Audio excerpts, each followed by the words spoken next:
Ya, seperti channel YouTube Jago bersama Reza. Kali ini gue akan bahas konsep penting juga di turunan, ya, di dalam matematika ekonomi, yaitu kita sebut dengan total derivatif. Nah, apa bedanya dengan sebelumnya? Nah, sebelumnya itu kan kalau misalnya kita punya fungsi, misalnya contoh Z sama dengan 5x tambah xy min y kuadrat gitu ya, yang kita anggap berubah itu hanya satu, ya, x atau y gitu ya. Makanya tadi pakai do z per do x atau do z per do y. Nah, tapi di dalam bagaimana kalau misalnya x dan y dua-duanya berubah? Nah, dalam hal ini misalnya kita anggap x itu juga merupakan apa ya? Dia adalah variabel, y itu merupakan variabel perubah dari x juga, seperti itu. Nah, misalnya adalah x sama dengan 3y kuadrat. Nah, caranya gimana? Caranya gini guys, kita lihat ya di sini. Nah, kita caranya bikin segitiga dulu. Gue biasanya bikin segitiga, misal z, x, y gitu kan. Berarti kan z itu kan bisa berubah karena x dan y gitu ya. Dan x bisa berubah karena y gitu ya. Nah, z karena dia bisa berubah dengan x dan y, berarti perubahan x terhadap z itu namanya adalah turunan parsial do z per do x gitu ya. Dan perubahan z karena perubahan y itu adalah do z per do y. Tapi perubahan x sama karena y itu berarti dx per dy gitu ya. Karena dia adalah bukan parsial nih kan, karena kan x itu perubahannya itu hanya y doang di sini kan. Nah, maka ketika ditanya berapa sih dz per dy, nah gampang, berarti caranya adalah ini. Berarti ini ya, do z per do x ya, dikali ini kan set gitu kan, karena y itu merubahnya itu melalui x dulu dan ke z, dan ada perubahan secara langsung. Berarti do z per do x dikali dengan dx per dy ya, ditambah dengan do apa, z per do y. Nah, ini ya perubahan yang ini tadi ya. Jadi jadi y itu bisa merubah ada dua kali ya. Dia perubahannya ada perubahan yang langsung, yaitu dz per do z per do y, dan ada perubahan yang melalui x dulu. Berarti do z per do x dikali dengan dx per dy. Nah, gitu ya caranya. Nah, berarti do z per do x berapa? Do z per do x ini ya, berarti do z ini berarti turunan parsial ya guys. Berarti x doang yang berubah, berarti 5 ditambah y ya, ditambah y, 5 ditambah y dikali dengan dx per dy ini berarti ya 6y kuadrat, 6y sorry, nggak pakai kuadrat, 6y tambah dengan do z per do y ini berarti do z per do y, cuman y yang berubah, berarti x min 2y gitu ya. Nah, berarti gimana caranya? Nah, ini kita lihat di sini.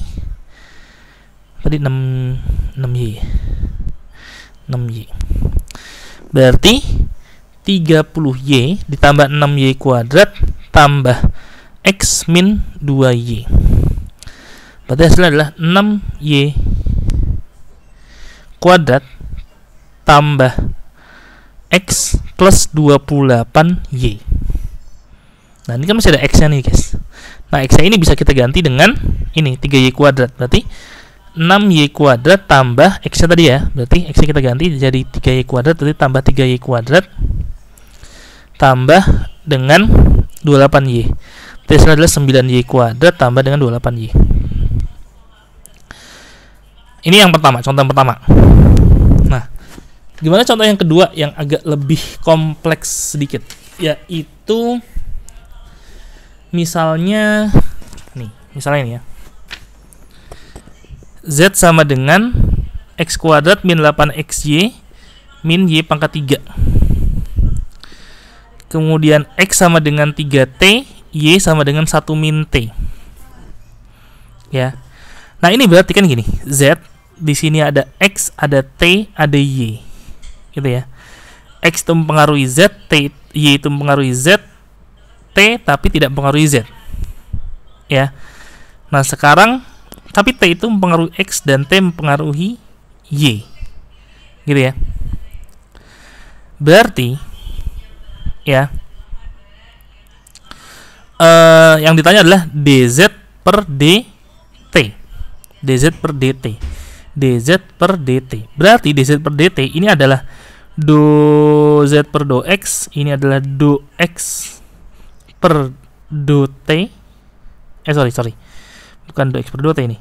Ini adalah dx per dt, ini adalah dy per dt. Karena yang pengaruh y itu kan cuma t kan. Nah, ini ya. Nah, berarti caranya gimana? Ya udah. Do x, do z per do x dikali dx per dt ditambah dengan ini do z per do y. Do z per do y dikali dengan dy per dt. Nah, do z per do x gimana? Do z per do x berarti 2x gitu ya. Min 8y. Y-nya dianggap, berarti Y-nya ini konstanta, berarti tidak diturunkan. Dikali dengan dx per dt. Dx per dt ini berarti ya 3 tambah do z per do y. Do z per do y berarti ini min 8x min 3y kuadrat dikali dengan dy per dt. Dy per dt ini min 1 ya. Nah, berarti gimana nih? 6x min 24y tambah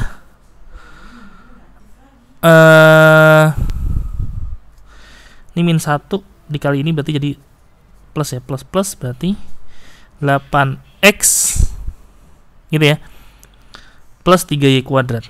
Nah, ini ya, berarti 3y kuadrat min 24y 24y ya, tambah 14x.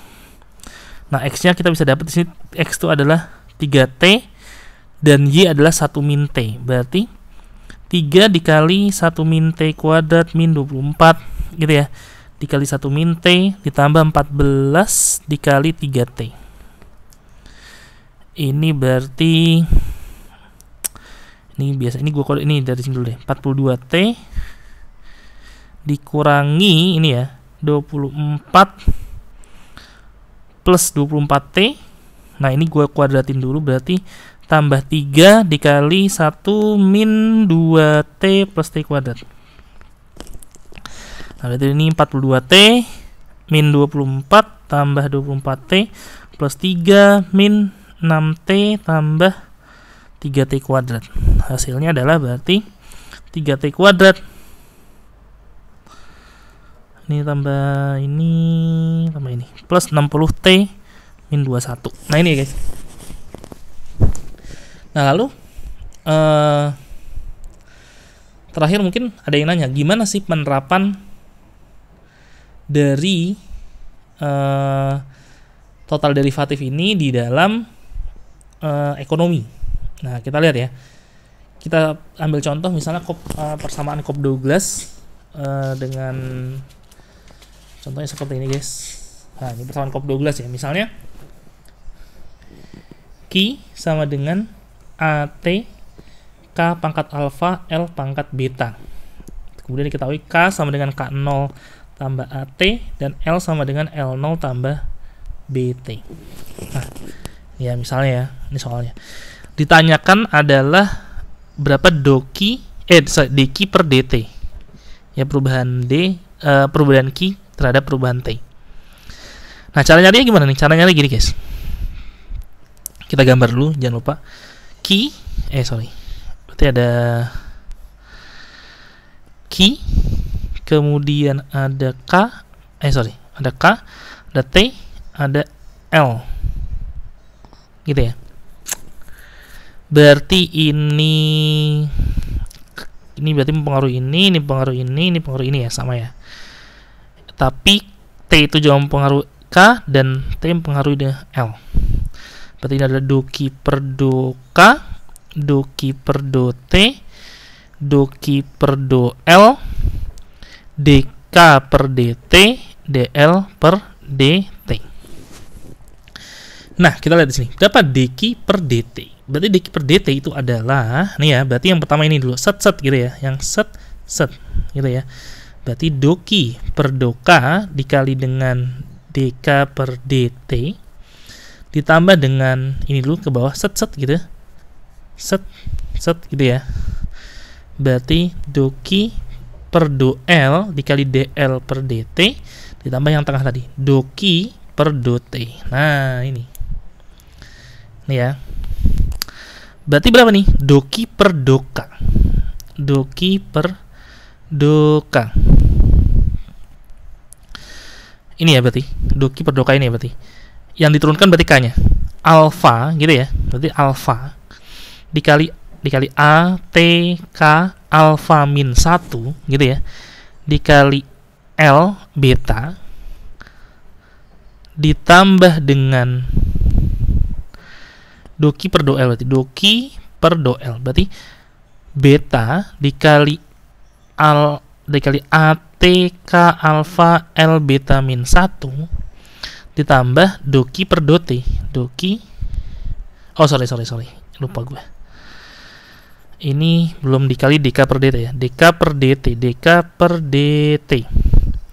berarti dikali dengan A gitu ya, dikali dengan A ditambah doki per do L. Doki per do L berarti beta dikali A T K alfa L beta min 1 dikali dengan dl per dt. Ini ya dl per dt yang bawah sini, berarti ini kali dengan B gitu ya, kali dengan B tambah doki per do T. Doki per do T ini ya, doki per do T berarti T nya yang turun. Berarti ini kita tulis dengan ini aja. Ini karena ini fungsi terhadap T ya, perubahannya adalah T, bisa kita tulis dengan A aksen T dikali K alfa L beta. Nah gitu. Nah ini berarti jawabannya nih guys. Ini udah jawabannya. Alfa dikali AT K alfa min 1 kali L pangkat beta kali A, jangan lupa ya karena ada dk per dt, tambah beta kali AT K pangkat alfa L pangkat B min beta min 1 dikali B ditambah A aksen T kali K pangkat alfa dikali L pangkat beta. Nah ini jawabannya. Nah terakhir mungkin di konsep turunan gue juga akan bahas sedikit tentang turunan dari fungsi implisit ya. Jadi selama ini kan kita selalu tahu bahwa kalau misalnya ini sekilas saja turunan fungsi implisit ya. Fungsi implisit. Nah selama ini kita tahu kalau turunan itu kan kalau misalnya y sama dengan misalnya 2y sama dengan 6x min 7 gitu ya. Kita bisa tahu y aksen adalah 6 gitu kan. Gampang, ini gampang banget ya. Nah tapi gimana kalau misalnya bentuk persamaan itu y min 6x plus 7 sama dengan 0 misalnya. Ya bisa aja sih dipindah-pindahin dulu gitu kan. Tapi gimana caranya kita bisa langsung ngerjain seperti ini tanpa pindah-pindahin dulu. Nah itu ada fungsi turunan dari fungsi implisit, itu rumusnya gini. Ketika kita mau menurunkan seperti ini misalnya dy per dx ya itu rumusnya adalah min fx. Fx itu adalah do x per do y per fy. Fy itu ini sama dengan ini ya. Fy itu adalah do y per do x. Nah, gimana tuh? Kita lihat di sini.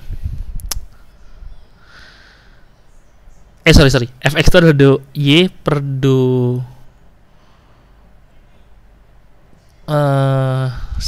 x ya, sorry. Do y per do x, ini do x per do y.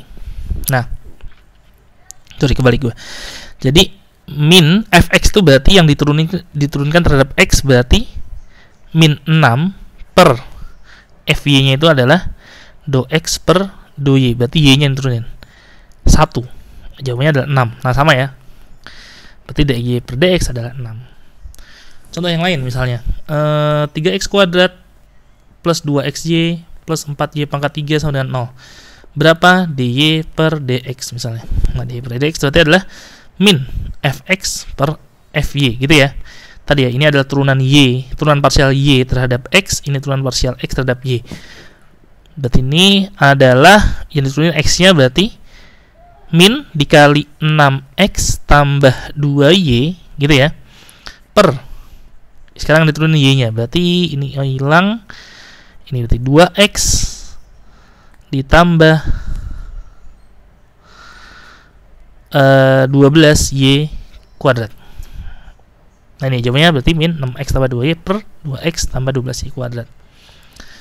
Contoh yang lain misalnya 6x pangkat 3 min 3y sama dengan 0. Ya, berapa dy per dx? Berarti min fx per fy. Berarti ini yang diturunin x-nya berarti 12x kuadrat per, ini min, jangan lupa min, ini ada min 3y, berarti min 3 ya.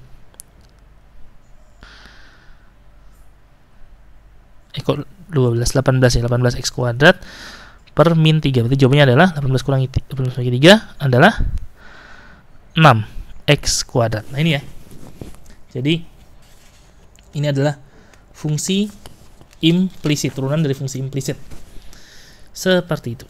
Oke, kira-kira itu dulu guys yang bisa gue sampaikan di video kali ini. Semoga bermanfaat. Jangan lupa like, subscribe, dan komen channel YouTube gue, dan apabila kalian merasa video ini bermanfaat bisa di share di seluruh sosial media yang kalian miliki. Jangan lupa belajar terus. Bye bye.